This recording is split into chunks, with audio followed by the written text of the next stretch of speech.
რა ხდება კრიპტობაზარზე და რატომ მგონია რომ ის რაც ხდება ახლა არის ერთ-ერთი ყველაზე ბულის სცენარიო, რომელიც არ გვინახია უკვე 2025 წლის ნოემბრის შემდეგ. ამიტომ მეგობრებო, მოდით დავიწყოთ, ძალიან საინტერესო ვიდეო გამოვა და ძალიან პოზიტიურად ვარ მე სხვათა შორის განწყობილი. მოდი გადავიდეთ და დავიწყოთ ჯერ ბიტკოინით. პირველ რიგში აღვნიშნოთ ის, რომ ყველაფერი გამწვანებული არის ინდექსების ჩათვლით. ეს არის რა თქმა უნდა ძალიან სასიამოვნო, ასევე მეტალებიც, კრიპტოც ეს ძალიან მომწონს, ასევე ალტკოინებმაც დაიწყეს უკვე მოძრაობები, ანუ იმ ზრდის მერე რაც რიტესტი გააკეთეს, მას მერე კარგი რეაქცია აქვთ, რა თქმა უნდა ყველაფერი ბიტკოინ და ეთერიუმს მიყვება, მაგრამ ამ ყველაფერსაც შემდეგ ჯერზე განვიხილავთ, მაგრამ ახლა მინდა კონცენტრაცია გავამახვილო ბიტკოინზე და ეთერიუმზე. რაც შეეხება ბიტკოინს, პირველ რიგში მოდი ყველაფერი ახლიდან რომ დავიწყოთ, განვიხილოთ თუ რა მოხდა, რა ხდება და რატომ მგონია რომ ეს არის ყველაზე საუკეთესო სცენარი, რაც კი შეიძლება მომხდარიყო. პირველ რიგში ამ ორ ლეველს გავხაზავ, იმიტომ რომ ჩვენთვის აუცილებელი იყო, რა თქმა უნდა, ისტორიაში რომ გადავალთ ამ ყველაფრის კონფირმაციაც შეგვიძლია, მაგრამ ახლა ლოკალურად რომ შევხედოთ, პირველ რიგში აქედან გვქონდა ესე ვთქვათ ბოლო ვარდნა, რომელმაც აღარ ჩამოარღვია ესე ვთქვათ ლეველი ქვემოთ, აღარ გააკეთა ლოველო, რაც იყო რა თქმა უნდა პირველი სიგნალი იმის, რომ აქ როტაცია მოხდებოდა და შეიძლება ტრენდ რევერსალი მომხდარიყო. რა თქმა უნდა გავაკეთეთ ეს, გავარღვიეთ, მოხდა რიტესტი, წავედით მაღლა და ეს იყო სიგნიფიკანტური ლეველი ჩემთვის, იმიტომ რომ იმ შემთხვევაში თუ ამ ლეველს გავარღვევდით, მაგ შემთხვევაში გაიხსნებოდა გზა 90,000-ისკენ და უკვე 100,000-ისკენ და უფრო მეტიც, ანუ 105,000 ლეველის გადასვლაც ჩვეულებრივად არის შესაძლებელი. პირველ რიგში ლეველებს დავხაზავ, ვუყურებ ამას, შემდეგ ვუყურებ ამას აქ და შემდეგ უკვე ვუყურებ ამას აქ $105,000 ლეველს. რა თქმა უნდა, მარცხნივ რო გადავალთ ამ ყველა ლეველის კონფირმაცია ჩვეულებრივად შეგვიძლია, აქაც ხედავთ, ეს არის ის წერტილი, სადაც მოხდა ესე ვთქვათ რიტესტი და შემდეგ ამ წერტილმა წაგვიყვანა all-time highs, ხომ, ამიტომ ეს ადგილი არ ესე ვთქვათ, ამ ადგილზე დიდი ყურადღება უნდა გავამახვილოთ და იმიტომ მოხდა ეს ვოლიუმენოდიც, რომ აქ იყო დიდი ესე ვთქვათ ინტერაქცია, ამიტომ ამ ლეველის გარღვევის შემთხვევაში, რა თქმა უნდა, დიდი პოზიტივი მოხდებოდა ბაზარზე, რასაც რა თქმა უნდა ვხედავთ. დავიწყოთ ახლა იქიდან თუ რა მოხდა ამ ლეველის გარღვევის შემდეგ, ეს ლეველი რო გაირღვა, რა თქმა უნდა ბაზარი არ მიდის ყოველთვის მაღლა, ყოველთვის ხდება კორექციები, ანუ ჩვენ დავაკონფირმეთ ტრენდის უკუსლა მაღალ ტაიმფრემზე და რა ხდება ახლა ამ შემთხვევაში შეიძლება და გატესტილიყო ყველაზე აგრესიულად ლეველი, ანუ გაიტესტა აქ და ხედავთ აქაც რომ იყო ესე ვთქვათ ინტერაქცია და ბაზარმა სცადა მაღალ წასვლა, მაგრამ არ ქონდა საკმარისი ძალა, მაგრამ რაც დავინახეთ და რაც ძალიან საინტერესო იყო, პირველ რიგში ამ ლეველის დაკარგვა არ მინდოდა, მაგრამ ჩვეულებრივად შესაძლებელი იყო რომ ლიკვიდობა აგოღო ქვემოთ ვიკითაც, აქ ხედავთ რომ ვიკით იდეალურად ავიღოთ ლიკვიდობა, გაესტოპათ ესე ვთქვათ ტრეიდერები და შემდეგ გაეგრძელებინა ის გზა, სადაც რაც მიგვიყვანს ესე ვთქვათ ჯერჯერობით $90,000-მდე. პირველ რიგში მინდა გითხრათ აქ რომ ჩვენ არანაირი ლეველი არ დაგვიკარგია და მიუხედავად იმისა რომ ჩვენ აქ ლიკვიდიტი ავიღეთ და ესე ვთქვათ ვიკი გვქონდა, ეს ნეგატიური კი არა, პირიქით არის ძალიან პოზიტიური, მით უმეტეს როცა ჩვენ ამ ლეველს გავარღვევთ, ეს იქნება კიდე დამატებით ძალიან დიდი პოზიტივი, იმიტომ რომ როცა შენ იღებ ლიკვიდობას და შემდეგ არ ღვევ, ეს არის ჩვეულებრივი რეკონსტრუქცია, ეს არის ერთ-ერთი ყველაზე ძლიერი სიგნალი, რაც კი შეიძლება შენ გქონდეს ბაზარზე და ამ შემთხვევაში ეს ყველაფერი მაღალ ტაიმფრეიმზე არის ხომთლად უკეთესი, ამიტომ ჩემთვის ეს არის ძალიან პოზიტიური სცენარი, ძალიან კარგი არის ის რომ ჩვენ ეს ვერ ჩამოვარღვიეთ და უბრალოდ დავარეჯექტეთ, თუ ამოვატრიალებთ ჩარტებს, ანუ ჩვეულებრივად შეგვიძლია ვნახოთ რომ ეს ლეველი არის დარეჯექტებული,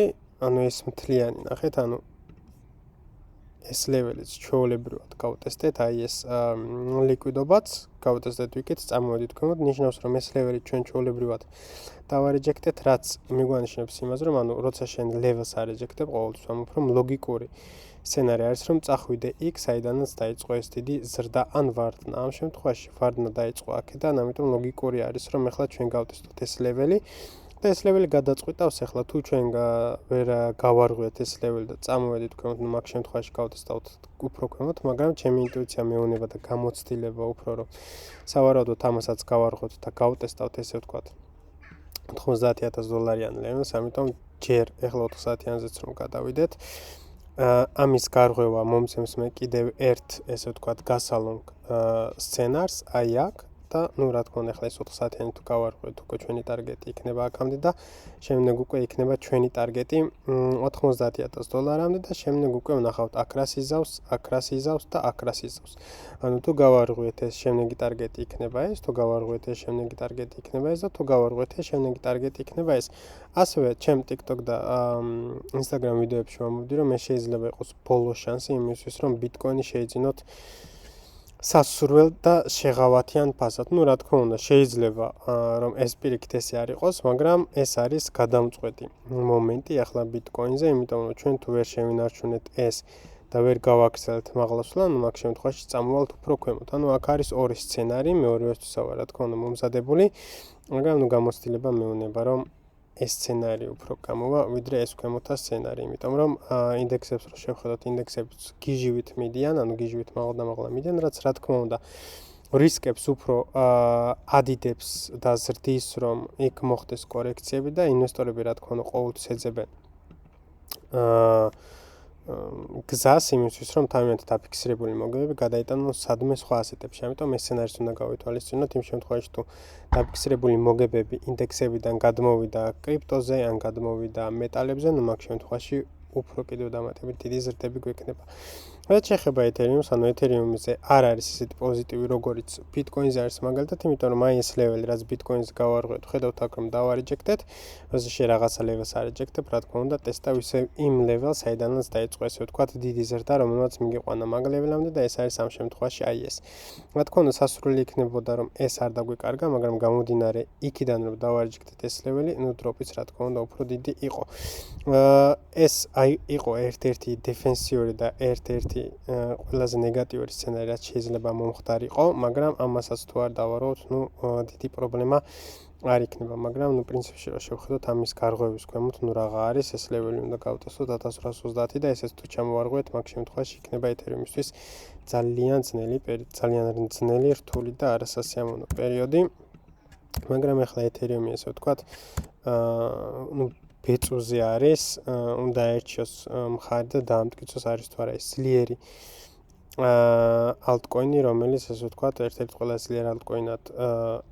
ღიარდება ყველასგან Bitcoin-ის შემდეგ. ნუ რა ხდება ახლა ეთერიუმს და რას ველოდები მე და რა მინდა რომ მოხდეს, ნუ პირველ რიგში აქ რა თქმა უნდა ლონგები არის სასურველი და ძალიან კარგი. ამ შემთხვევაში აქედანაც ავიღეთ ლიკვიდობა, ანუ ქვემოდან ავიღეთ ლიკვიდობა, გაისტოპნით აქ ბევრი. ახლა თუ გავარღვევთ ჩვენ ეს ლეველი ლოკალურად დღიურზე, რა თქმა უნდა გავტესტავთ აი ამ ლეველს, საიდანაც დაიწყო დროპ-ოფი და ამასაც თუ გავარღვევთ, ნუ შემდეგ რა თქმა უნდა ტარგეტი იქნება აი ეს ლეველი აქ და ესეც თუ გავარღვევთ, მაგ შემთხვევაში შეგვიძლია